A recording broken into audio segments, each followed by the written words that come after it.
ദൈവനാമത്തിന് മഹത്വം ഉണ്ടാകട്ടെ. ഈ നിറവിലേക്ക് ഏവരെയും സ്വാഗതം ചെയ്യുന്നു.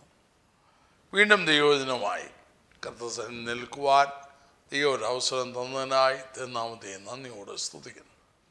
ഇന്നത്തെ നമ്മുടെ ചിന്താ വിഷയവുമായുള്ള ബന്ധത്തിൽ അപ്പോസ്തല പ്രവൃത്തികൾ 4-ാം അധ്യായം 33-ാം വാക്യം വായിക്കുന്നു.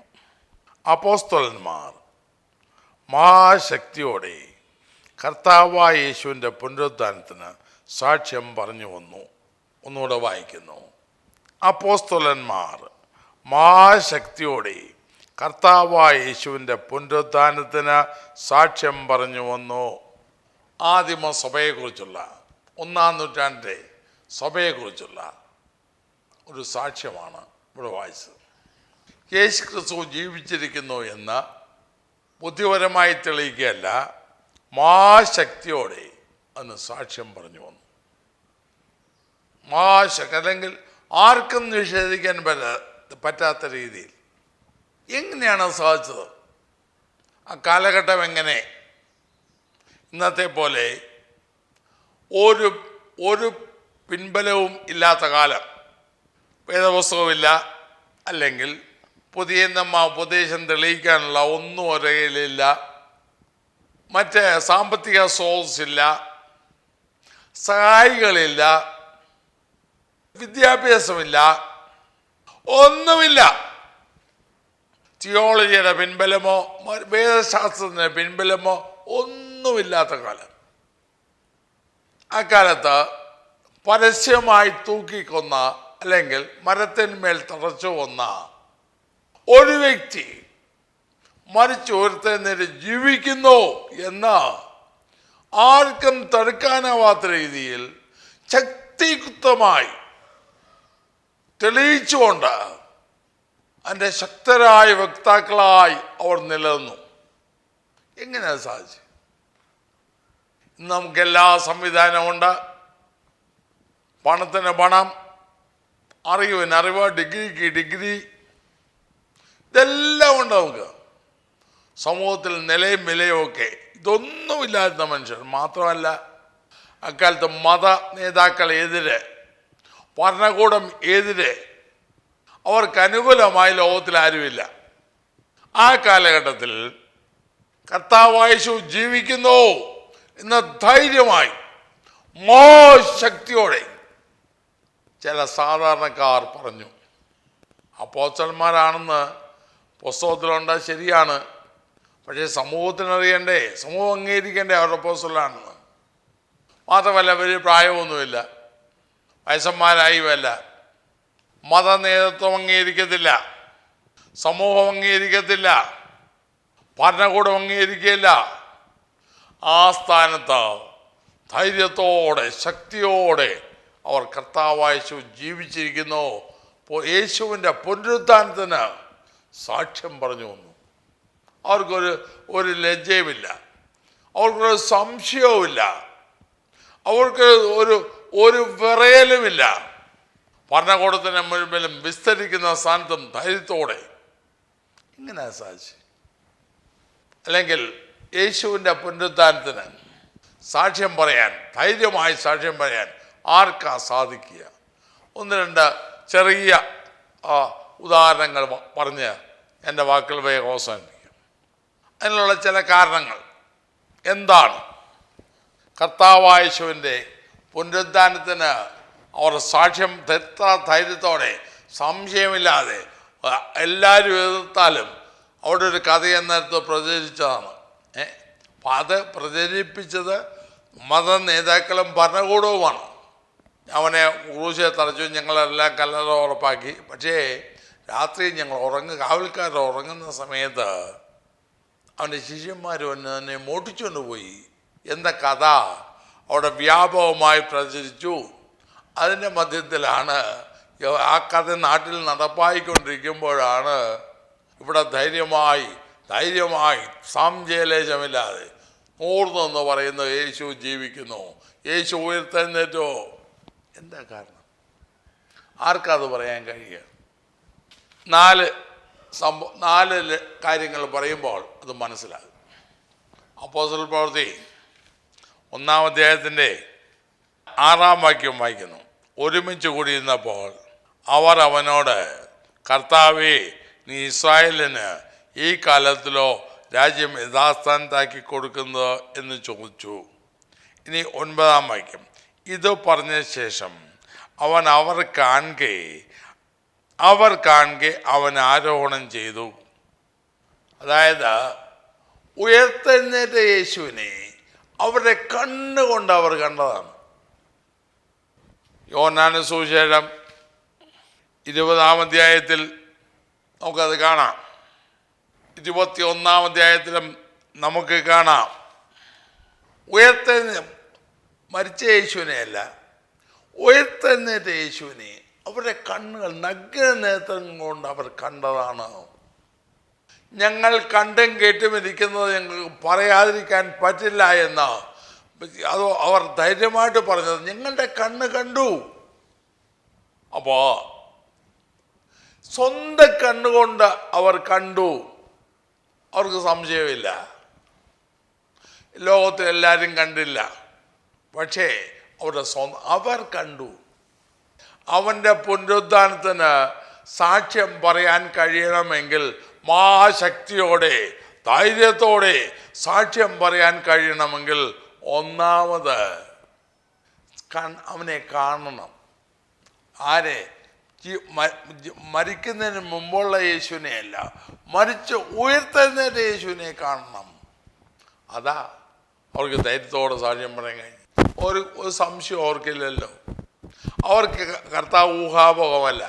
ഇന്ന് വേദപാഠ കലാശാലകൾ പലയിടത്തും പഠിപ്പിക്കുന്നുണ്ടല്ലോ, ഇതൊക്കെ അസാധ്യം, അസംഭവ്യം. കണ്ണടഞ്ഞു പോയവർ അതേ പറയത്തുള്ളൂ. കന്യാജന്മം അസംഭവ്യം, മരിച്ച ദൂരത്തിൽ നിൽക്കുന്ന അസംഭവ്യം. തിയോളജിക്കൽ കോളേജുകളാണ് പറയുക. ലിബറൽ തിയോളജി പഠിപ്പിക്കുന്നിടത്തെല്ലാം അസംഭവ്യം എന്നല്ലേ പറയുന്നത്. അത് കെട്ടുകഥകൾ.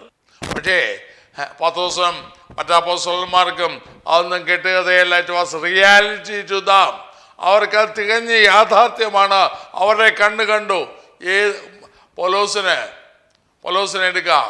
പൗലോസിനോട് ചോദിച്ചാൽ അവൻ പറയും, എനിക്ക് പ്രത്യക്ഷനായി പല സ്ഥലത്ത്. അവൻ ധൈര്യമായി ഫെസ്തോസിന് മുമ്പിൽ അവൻ ധൈര്യമായി സാക്ഷ്യം പറഞ്ഞു. മാത്രമല്ല ന്യായാധിപ സംഘത്തിന് മുൻപിൽ അവൻ ധൈര്യമായി പറഞ്ഞു, ദമസ്കോസിൻ്റെ വാതിൽക്ക് വെച്ച് എന്നെ സന്ദർശിച്ചവൻ, ഞാൻ കണ്ടവൻ, എനിക്ക് പ്രത്യക്ഷനായവൻ, ഞാൻ ജീവിച്ചിരിക്കുമെന്ന് പറഞ്ഞവൻ. അപ്പോൾ കർത്താവായ യേശു ജീവിക്കുന്നു എന്ന് ധൈര്യമായി സാക്ഷ്യം പറയാൻ കഴിയണമെങ്കിൽ ഒന്നാമത് അവനെ കാണാൻ കഴിയണം. ഉയർത്തെഴുന്നേൽപ്പിൻ്റെ ദർശനം പ്രാപിക്കുന്നതിനെ അത് സാധിക്കത്തുള്ളൂ. എത്ര ഡിഗ്രി എടുത്താലും, എത്ര പേരിന് നേരെ ധൈര്യമായി എത്ര വാരി കൂട്ടിയാലും, മാല എത്ര കൂട്ടിയാലും ഒരു കാര്യമില്ല. കണ്ണിൽ അവനെ കണ്ടോ, അവനൊരിക്കലും നിഷേധിക്കത്തില്ല. നിങ്ങൾ കണ്ടത് എനിക്ക് പ്രസ്താവിക്കാതിരിക്കാൻ പറയത്തില്ലെന്നവൻ പറയും. ദൃക്സാക്ഷി. They were eyewitnesses to the resurrection of Jesus. ഉയർത്തെഴുന്നേറ്റ യേശുവിനെ അവരുടെ കണ്ണിൽ കണ്ടു. അവനോട് കൂടിയിരുന്നു, അവനോട് ഭക്ഷിച്ചു, അവനെ തൊട്ടു. അവൻ ജീവിച്ചിരിക്കുന്നു എന്ന് ധൈര്യമായി അവർക്ക് പറയത്തക്ക രീതിയിൽ അനുഭവമുണ്ട്. 1. 2, വേറൊരു കാര്യം പറയാനുള്ളത്, അപ്പോസ്തലപ്രവൃത്തി 4-ാം അധ്യായം 13-ാം വാക്യത്തിൽ ഇങ്ങനെ കാണാം. അവർ പത്രോസിനെയും യോഹന്നാനെയും ധൈര്യം കാണുകയാലും അവർ പഠിപ്പില്ലാത്തവരും സാമാന്യരുമായ മനുഷ്യർ എന്ന് ഗ്രഹിക്കാലും ആശ്ചര്യപ്പെട്ടു. അവർ യേശുവിനോടുകൂടെ ആയിരുന്നവർ എന്നും അറിഞ്ഞു. ഇനി യോഹന്നാന്റെ സുവിശേഷം 21-ാം അധ്യായത്തിൽ കർത്താവായ യേശുവിനോട് കൂടെ പൗത്രോസ് മീൻ പിടിക്കാൻ പോയപ്പോൾ രാത്രി മുഴുവൻ അധ്വാനിച്ചിട്ടും ഒന്നും കിട്ടാതെ നേരം പ്രഭാതമായപ്പോൾ കർത്താവ് കിടക്കയിൽ നിന്നു. കൂട്ടാൻ വല്ലതും ഉണ്ടോ കുഞ്ഞുങ്ങളെയും ചോദിച്ചു. ഒന്നുമില്ലെന്ന് പറഞ്ഞപ്പോൾ പടകിൻ്റെ വലത്തുഭാഗത്ത് വല വീശെന്ന് പറഞ്ഞു. അവർ വീശി. എന്നിട്ട് 153 വലിയ മീനും പിടിച്ച് അവർ കരക്കേറി കൊണ്ടുവന്നപ്പോൾ അവർക്ക് പ്രാതലൊരുക്കി വെച്ചിരിക്കുന്ന സാഹചര്യം അവർ കാണുന്നേ. അവർ ഒന്നിച്ചു ഭക്ഷിച്ചു. ജീവിച്ചിരിക്കുമ്പോൾ മാത്രമല്ല അപ്പോസ്തല പ്രവൃത്തി 1-6 വാക്യത്തിൽ അവർ ഒരുമിച്ച് കൂടിയിരുന്നപ്പോൾ അവർ ഒന്നിച്ചിരിക്കുകയാണ്. കണ്ടത് മാത്രമല്ല, ഉയർത്തെഴുന്നേറ്റ കർത്താവിനോട് കൂടെ അവർ വസിച്ചു, കൂടിയിരുന്നു. ഞാനത് ഇംഗ്ലീഷ് ഇങ്ങനെ പറയാണ്ട്, they lived with the resurrected Jesus. They saw the resurrected Jesus. അവർ ഉയർത്തെഴുന്നേറ്റ യേശുവിനെ കണ്ടു, അവരുടെ കണ്ണുകളാ കണ്ടു. മാത്രമല്ല, 2, they lived with the resurrected Jesus. ഉയർത്തെഴുന്നേറ്റ യേശുവിനോട് കൂടെ അവർ ഇരുന്നു. രഹസ്യത്തിൽ അവനങ്ങ് സ്വർഗാരോഹണം ചെയ്യുകയല്ല ചെയ്ത്.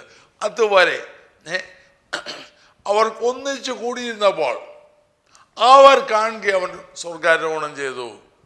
അപ്പോൾ പുനരുത്ഥാനത്തിൻ്റെ ദർശനം ഉണ്ടാകുക മാത്രമല്ല, പുനരുത്ഥാനത്തിന് അവനോട് കൂടെ പുനരുത്ഥാനം ചെയ്ത ഉയർത്തെഴുന്നേറ്റ യേശുവിനോട് കൂടെ ഇരിക്കുന്നവന് മാത്രമേ യേശു ജീവിച്ചിരിക്കുന്നു എന്ന ആ ലോകത്തോട് ധൈര്യമായി പറയാൻ കഴിയുള്ളൂ.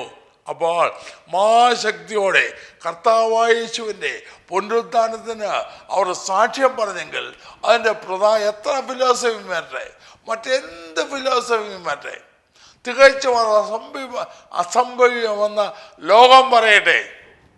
പക്ഷേ അവർക്ക് പറയാനുണ്ട്, ഞാൻ കണ്ടതാ, ഞാൻ കൂട്ടിരുന്നതാ.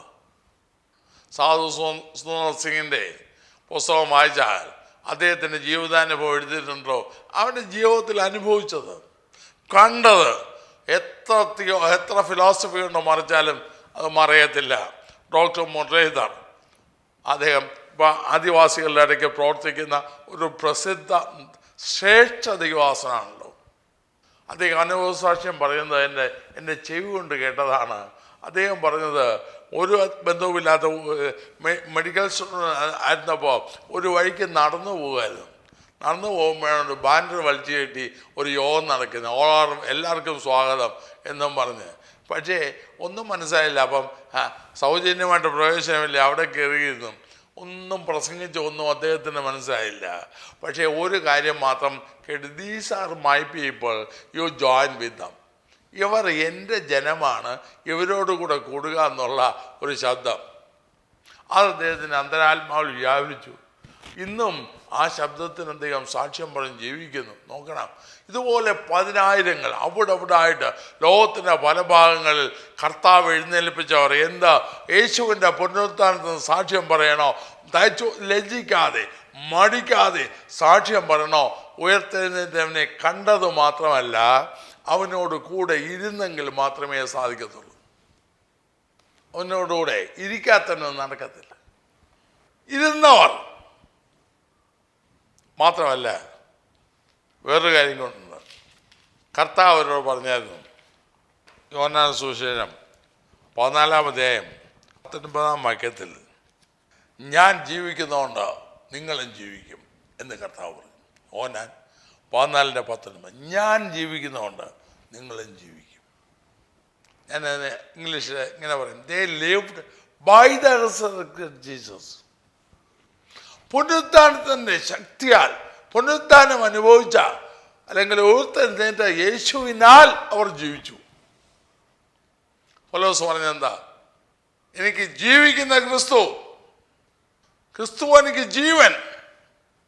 അപ്പോ ഉയർത്തെഴുന്നേറ്റ യേശു ഒരു വ്യക്തിയുടെ ജീവനായി മാറുമ്പോഴേ മാത്രമല്ല, അവൻ ജീവിക്കുന്നതുകൊണ്ട് അവനാൽ ജീവിക്കുന്നു. മറ്റു വാക്കിൽ പറഞ്ഞാൽ, ജീവൻ ശരീരത്തിൽ നിന്ന് വേർപെടുമ്പോഴാണല്ലോ മരണം, വേർപെട്ടില്ലെങ്കിലോ ജീവിക്കുന്നു. സാക്ഷാൽ കൊലോസ്യലെല്ലാം 3-ാം അധ്യായത്തിന് 1-2 വാക്യങ്ങൾ നമുക്ക് കാണാമല്ലോ. നാം മരിച്ചു, ക്രിസ്തുവിനോട് ദൈവത്തിൽ മറിഞ്ഞിരിക്കുന്നു.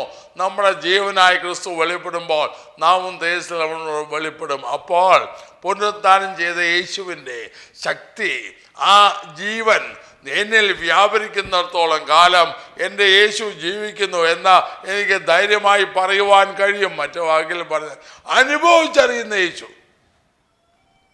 ഏത് ഫിലോസഫി വരട്ടെ, ഏത് തിയോളജി വരട്ടെ, ഏത് തിയറി വരട്ടെ, എന്തെല്ലാം ഇത് നിഷേധിക്കട്ടെ, എത്രത്തോളം പുസ്തകങ്ങൾ പ്രചരിക്കട്ടെ, എന്തെല്ലാം കഥകൾ പ്രചരിക്കട്ടെ, ഇത് എതിരായി. പക്ഷേ എൻ്റെ കർത്താവ് ജീവിക്കുന്നു, അവൻ ഇന്നും ജീവിക്കുന്നു എന്ന് അന്ന് അവർക്ക് പറയാൻ കഴിഞ്ഞത് പുനരുദ്ധാനം ചെയ്ത കർത്താവിനാൽ അവർ ജീവിച്ചു എന്ന്. കർത്താവ് പറഞ്ഞായിരുന്നു, ഞാൻ നിങ്ങളെ കൈവിടുകയില്ല, ഞാനോ ലോകാവസാനത്തോളം എല്ലാ നാളും നിങ്ങളോട് കൂടെയുണ്ട് എന്ന് പറഞ്ഞ വാക്ക് വെറും വാക്കല്ല. കൂടിരുന്നു, അവരോട് കൂടിരുന്ന അവരാൽ നടക്കുന്ന അടയാളങ്ങളാൽ തൻ്റെ വചനത്തെ കർത്താവ് ഉറപ്പിച്ചു. അപ്പോൾ പുനരുദ്ധാനത്തിൻ്റെ ശക്തിയിൽ അവർ കണ്ടത് മാത്രമല്ല, അവർ അവനോടുകൂടെ ഇരുന്നത് മാത്രമല്ല, അവർ അനുവരിൽ വ്യാപരിച്ച് അവരെ നടത്തി. അവർക്ക് ധൈര്യമായിട്ട് പറയാം, എൻ്റെ ജീവിതത്തിൽ എൻ്റെ കർത്താവ് ജീവിക്കുന്നു, അവൻ ജീവിക്കുന്നു. കേൾവിയല്ല, വേറൊരിടത്തല്ല, അവൻ ജീവിക്കുന്നു. സ്തോത്രം. അപ്പോൾ കർത്താവിനെ കുറിച്ച് ധൈര്യമായി പറയണമെങ്കിൽ, മഹാശക്തിയോടെ അവനെക്കുറിച്ച് അന്ന് അവർ സാക്ഷ്യം പറഞ്ഞെങ്കിൽ, അവൻ അവരിൽ ജീവിച്ചു, അവൻ അവരിൽ ജീവിച്ചു, അവരിലിരിക്കുക. ദൈവജനമേ, ഇന്ന് ക്രൈസ്തവ ലോകത്ത് പരിഹരിക്കുന്ന ഒരു വലിയ അപകടം, കർത്താവിനെ കുറിച്ച് സാക്ഷ്യം പറയാൻ പലർക്കും കഴിയുന്നില്ല. മറ്റു പല മതങ്ങളുടെയും ചോദ്യങ്ങളുടെ മുൻപിൽ, ഇന്നത്തെ ആധുനിക ഫിലോസഫികളുടെ ചോദ്യങ്ങളുടെ മുൻപിൽ അവർക്ക് പലർക്കും കഴിയുന്നില്ല. ഒത്തിരി സംശയങ്ങളാണ്. നമ്മുടെ ഇന്നത്തെ തലമുറയ്ക്ക്, പ്രത്യേകിച്ച് പുതിയ തലമുറയ്ക്ക്, ന്യൂ ജനറേഷന് ഇതൊന്നും അങ്ങോട്ട് ഉൾക്കൊള്ളാൻ കഴിയുന്നില്ലെന്നാണ് പറയുന്നത്. കാരണം എന്താ? പുനരുദ്ധാനത്തിൻ്റെ ശക്തിയിൽ ഞാൻ ജീവിക്കുന്നുവെങ്കിൽ അവൻ മറ്റുള്ളവരത് കാണും. നമ്മൾ ആ പുനരുദ്ധാനത്തിൻ്റെ ശക്തി കുറഞ്ഞു പോകുന്നതുകൊണ്ടാണ് മറ്റുള്ളവർക്ക് അത് കാണാൻ കഴിയാത്തത്. അപ്പോസ്തലന്മാരിൽ പുനരുദ്ധാനത്തിൻ്റെ ശക്തിയിൽ അവർ ശക്തിയാൽ ജീവിച്ചപ്പോൾ അത് മറ്റുള്ളവർ കണ്ടു, സാക്ഷ്യം പറയുന്നത് മറ്റുള്ളവർ കേട്ടു. അപ്പോൾ ഒന്ന്, അവരുടെ കണ്ണുകൾ ഉയർത്തുന്നേറ്റ യേശുവിനെ കണ്ടു.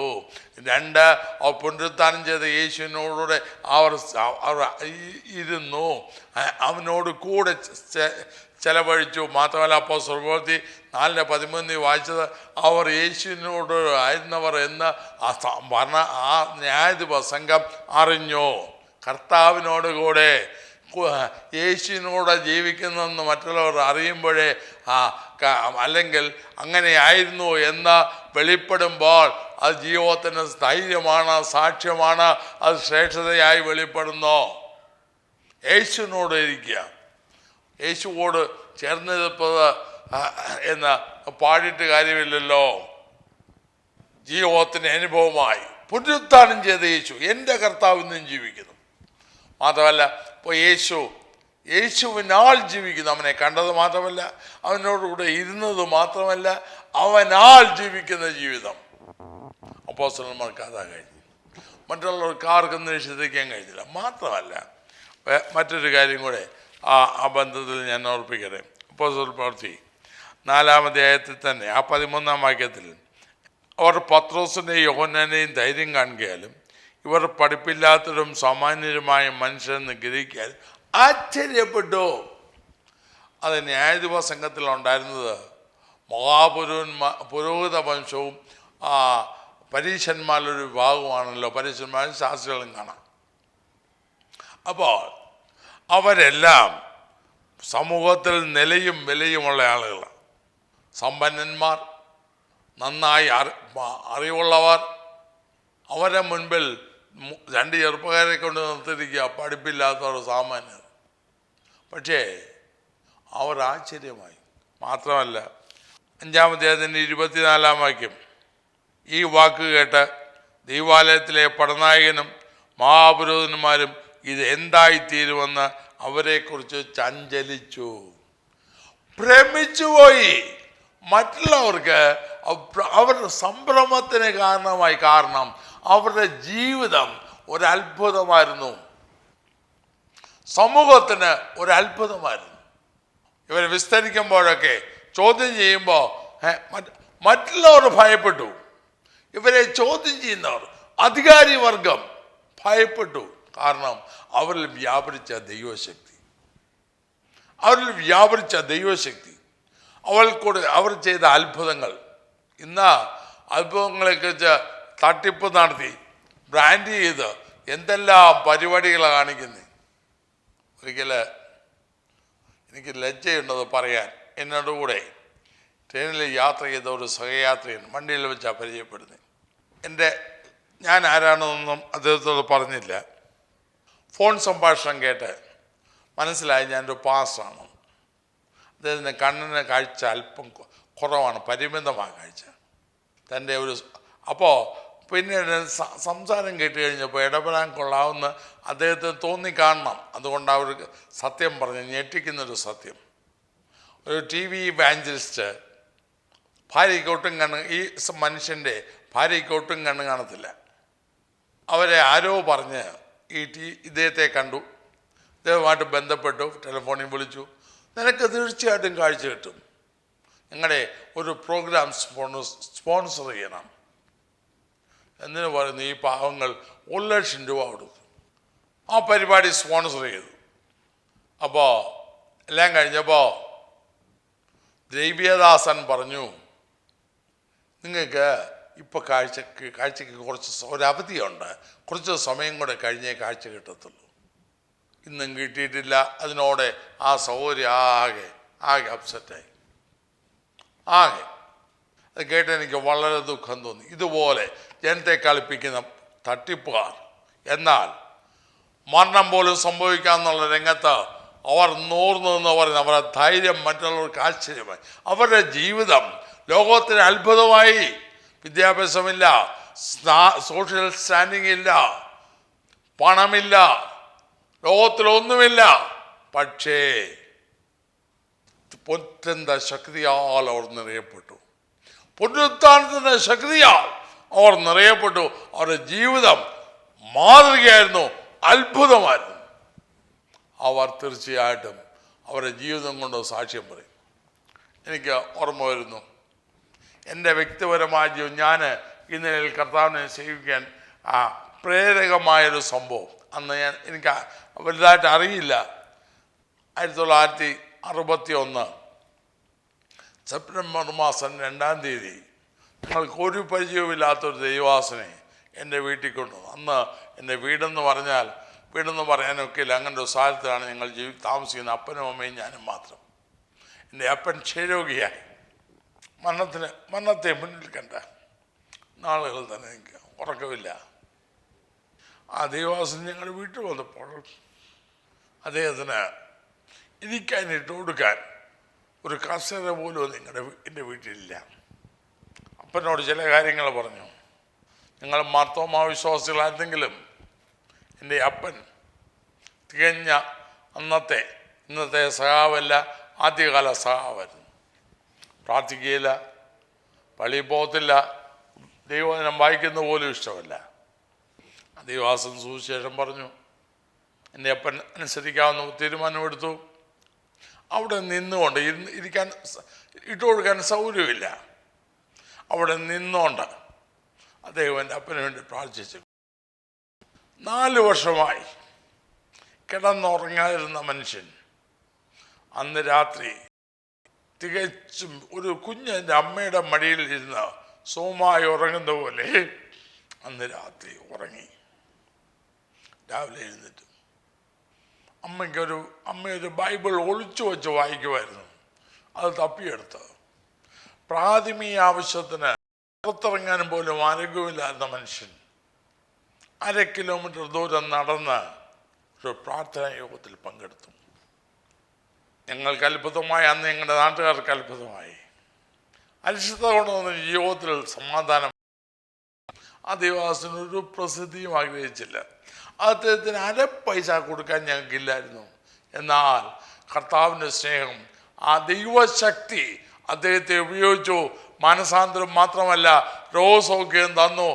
അന്ന് ആ ദൈവദാസന് ഒരു പരസ്യവും ഇട്ടില്ല. അദ്ദേഹം ഞങ്ങൾക്ക് മാത്രമല്ല മറ്റനേകർക്കും അനുഗ്രഹത്തിന് കാരണമായി. അനേക വിടുതലുകൾ നിന്ന് ദൈവനാമം മഹത്വപ്പെട്ടു. ഇന്നത്തെ ബിസിനസ് അല്ല, അന്ന് ഒറിജിനലായിരുന്നു. ഇന്നത്തെ നിത്യതയിൽ വിശ്രമിക്കുന്നു. ഞാൻ ദൈവിക രോഗശാന്തി മുറിവ് പിടിക്കാനൊരു കാരണം എൻ്റെ കണ്ണുകൊണ്ട് കണ്ട ആ ദൈവ പ്രവൃത്തിയാണ്. അതുകൂടെയാണ് മൃതപ്രായനായ മനുഷ്യൻ ഒറ്റ ദിവസം കൊണ്ട് ആരോഗ്യം പ്രാപിക്കുക എന്ന് പറയുന്നത് കേട്ടുകേഴ്വിയല്ല, എൻ്റെ അനുഭവമാണ്. 15 വർഷം കൂടെ എൻ്റെ അപ്പൻ ജീവിച്ചിരുന്നു. ഇതുപോലെ ലോകമെങ്ങും എത്രയോ സംഭവങ്ങൾ ഇന്നും അവരെ ലോകം അറിയുന്നില്ല. ഞാൻ പറയുന്നത് എനിക്ക് എത്രയേ ഉള്ളൂ, കർത്താവായിച്ചു ജീവിക്കുന്നു എന്ന് അന്ന് മാത്രമല്ല, അപ്പോസ്തല കാലത്ത് മാത്രമല്ല, എക്കാലത്തും മഹാധൈര്യത്തോടെ മഹാശക്തിയോടെ സാക്ഷ്യം പറയണമെങ്കിൽ ഈ 4 കാര്യങ്ങൾ നമ്മുടെ ജീവിതത്തിൽ കാണണം. ഒന്ന്, അവൻ്റെ ദർശനം, അവൻ്റെ ഉയർത്തെഴുന്നേറ്റ് യേശുവിൻ്റെ ദർശനം പ്രാപിക്കണം. അപ്പോസ്തലന്മാരെ അവർ നഗ്ന നേത്രങ്ങൾ കൊണ്ട് അവനെ കണ്ടു. ഇന്ന് നഗ്ന നേത്രങ്ങൾ കൊണ്ട് കർത്താവിനെ കാണണം സാധിക്കില്ല. എന്നാൽ അവൻ്റെ ജീവിതത്തിൽ ദൈവിക ഇടപെടൽ, ഞാൻ ആ സാധു സുന്ദർ സിംഗിൻ്റെ കാര്യം പറഞ്ഞ പോലെ, ആ ഡോക്ടർ മുരളീധരൻ്റെ കാര്യം പറഞ്ഞ പോലെ എത്രയോ പേരെ കാര്യം പറയാനുണ്ട്. കന്യാകുമാരി ജില്ലയിൽ തന്നെ ജീവിച്ചിരുന്ന സാധു യേശുദാസൻ, പാസ്റ്റർ സേവ്യർ, മറ്റനേകർ വർണ്ണിക്കാനോ അത് പേര് പറഞ്ഞാൽ ആയിരക്കണക്കിന് പേരുകൾ പറയാനുണ്ട്. മാത്രമല്ല ഒരു കാലത്ത് കഴിഞ്ഞ 2 നൂറ്റാണ്ടുകൾ മുൻപ് തന്നെ മിഷണറി വീരന്മാരായ ഇറങ്ങിയ ദൈവദാസന്മാർ, പല രാജ്യങ്ങളിൽ പോയവർ, വിശ്വാസങ്ങൾ അവർ ഇറങ്ങി പുറപ്പെട്ടു. ദൈവം അവരെ ഉപയോഗിച്ചു. എന്താ? അവരുടെ ദർശനം. പൗലോസ് അപ്പോസ്തല പ്രവൃത്തി ഫെസ്തോസിന് മുമ്പിൽ നിൽക്കുമ്പോൾ ഇങ്ങനെ പറഞ്ഞായിരുന്നല്ലോ, അഗ്രിപ്പ രാജാവും ഫെസ്തോസിനെ അവനെ വിസ്തരിച്ചപ്പോൾ അവൻ പറഞ്ഞാണല്ലോ, അഗ്രിപ്പ രാജാവേ, ഞാൻ സ്വർഗീയ ദർശനത്തോട് അനുസരണക്കേട് കാണിക്കുന്നില്ല. അപ്പോൾ സ്വർഗീയ ദർശനം മാത്രമല്ല, അവനോട് കൂട്ടിരിക്കുന്ന അനുഭവം, അവരെ അവനെ കണ്ടത് മാത്രമല്ല അവരനുഭവിച്ചാണ്. യോഹന്നാൻ പറഞ്ഞത്, ഞങ്ങൾ കേട്ടത് മാത്രമല്ല, ഞങ്ങളുടെ കണ്ണുകൊണ്ട് കണ്ടത്, ഞങ്ങൾ തൊട്ടത്, ഞങ്ങൾ അനുഭവിച്ചത്. സ്തോത്രം. ഞങ്ങൾ അനുഭവിച്ചത് മാത്രമല്ല, ഞങ്ങളുടെ ജീവിതം അവനോട് കൂടിയിരുന്നത് മാത്രമല്ല, ഞാൻ അനുഭവിച്ചത് മാത്രമല്ല, ഇന്നും അവനാലാണ് ഞാൻ ജീവിക്കാൻ, നിങ്ങളും ജീവിക്കും. എൻ്റെ കർത്താവ് ഇന്നും ജീവിക്കുന്നു, ഞാനും ജീവിക്കുന്നു. അവൻ്റെ ജീവൻ, പൗലോസ് പറഞ്ഞല്ലോ 2 കൊരിന്ത്യരിൽ, യേശുവിൻ്റെ ജീവൻ ഞങ്ങളുടെ ശരീരത്തിൽ വെളിപ്പെടേണ്ടതിന് യേശുവിൻ്റെ മരണം ഞങ്ങളുടെ ശരീരത്തിൽ എപ്പോഴും വഹിക്കുന്നു. ഞങ്ങൾ യേശുവിൻ്റെ മരണം ഞങ്ങളുടെ ശരീരത്തിൽ എപ്പോഴും വഹിക്കുന്നു, എപ്പോഴും. കാരണം അവൻ ജീവിക്കുന്നു. അവൻ മരണമില്ലാത്തവൻ, അവൻ ജീവനായ, സാക്ഷാൽ ജീവനായവൻ, അവൻ ജീവിക്കുന്നു. അപ്പോൾ അവനാൽ ജീവിക്കുന്നതിനും മറ്റൊന്നിനാലുമല്ല, നമ്മുടെ അറിവിനാലും പാണ്ഡിത്യത്തിനാലും ധനത്തിനാലും മറ്റൊന്നിനാലുമല്ല, തിയോളജിയും ഫിലോസഫിയും ഒന്നിനാലുമല്ല, യേശു ക്രിസ്തുവിനാൽ ജീവിക്കുന്ന ദൈവത്തിൻ്റെ ജീവിതം ലോകത്തിന് അത്ഭുതമാകും, അടയാളമാകും. എൻ്റെ ബലഹീന ജീവിതത്തിൽ കർത്താവേശുവിൻ്റെ ശക്തി വ്യാപിച്ചുകൊണ്ടാണ് ഞാൻ പല വീഡിയോയിലും പറഞ്ഞു, 1 മാസം സ്ട്രോക്ക് വന്ന് തളർന്നു കിടന്ന് എനിക്ക് ഇന്നും ആസ്പിരിൻ ഗുളിക പോലും എടുക്കാതെ കർത്താവിനെ ധൈര്യമായി ഇത്രയും സംസാരിപ്പാൻ ദൈവം ശക്തി തന്നെങ്കിൽ എൻ്റെ ദൈവം ജീവിക്കുന്നു. യുക്തിക്ക് നിരക്കുന്ന രീതിയിൽ പറഞ്ഞു ഫലിപ്പിക്കാനല്ല, ജീവിതത്തിൽ അനുഭവിക്കുന്ന യേശുവിനെ മറ്റുള്ളവർക്ക് വെളിപ്പെടുത്തുവാൻ, അതിന് സാക്ഷ്യം പറയുവാൻ അപ്പോസ്തലന്മാർക്ക് കഴിഞ്ഞ മാത്രമല്ല ഇന്നും സാധിക്കും. അപ്പോൾ അന്ന് അവർ മഹാശക്തിയോടെ കർത്താവിൻ്റെ പുനരുത്ഥാനത്തിന് സാക്ഷ്യം പറഞ്ഞെങ്കിൽ യേശു ജീവിച്ചിരിക്കുന്നു എന്ന് തങ്ങളുടെ ജീവിതത്തിൽ കൂടെ പറയുക മാത്രമല്ല, വെളിപ്പെടുത്തി സമൂഹത്തെ സ്വാധീനിപ്പാൻ, ഭരണകൂടങ്ങളെ വിറപ്പിക്കുവാൻ അവർ ജാഥ നടത്തി വിറപ്പിച്ചതല്ലല്ലോ, ശക്തി പ്രകടനം നടത്തി വിറപ്പിച്ചതല്ലല്ലോ, ചഞ്ചലിച്ചു പോകുന്ന, ഭയപ്പെട്ടു പോകുന്ന, ഇതെന്തായിത്തീരും എന്ന് ചഞ്ചലിച്ചു പോകുന്ന രീതിയിൽ മറ്റുള്ളവർക്ക് ചിന്തയുണ്ടാകത്തക്ക വിധം അവരുടെ ജീവിതം മാറിയെങ്കിൽ ഇന്നും സാധ്യം. നാം കർത്താവിനാൽ, കർത്താവിനോട് കൂടെ, കർത്താവിനെ കണ്ട് അവൻ്റെ ദർശനത്തിൽ ജീവിക്കുമ്പോൾ നമ്മുടെ ജീവിതം മറ്റുള്ളവർക്ക് അവിടെ മറ്റൊന്നും നമ്മുടെ ചിന്തയില്ല.